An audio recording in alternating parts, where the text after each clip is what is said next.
things, mga property. Parang ganun. So, yung mga ganun.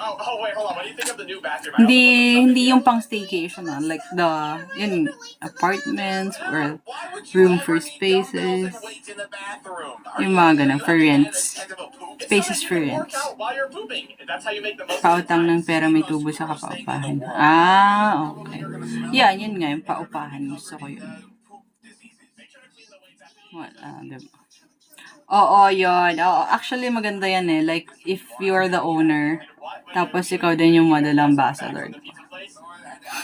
Kumbaga, nasa iyo na yung nakikita na nila yung epekto sa iyo. Rodney, hello, diba?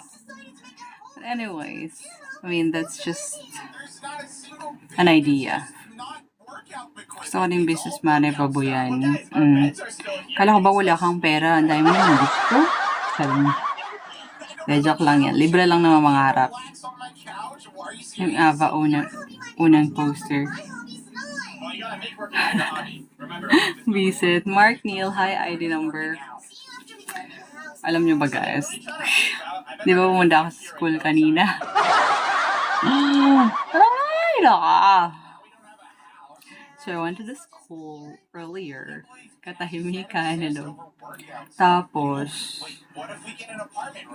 piso or 100 piso. Maybe piso, syempre, kasi hindi ka naman makakabuo ng 100 piso kung walang piso eh. Celso, hello.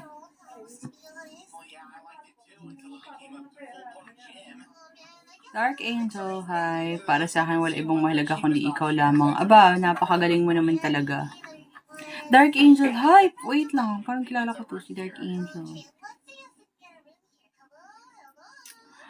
Si Prof to. Hi, Prof. What's up? Scorpion, Shawi. Hoy, ano na next song? Mali, asan si kumpare? Aba, malay ko. Mukha ba ako may kumpare dito? Hello! Si Prof ka ba? Bakit talks na yung tawag mo sa akin? ID number, hello. Is that you? Or is that a different one? Or, sorry, hindi ko alam. Nagpalit ka ng name ba? Ayan, ganyan. See? It's you. Mare, parang masarap ka maging asawa, maalaga. Ay, hindi ako masarap.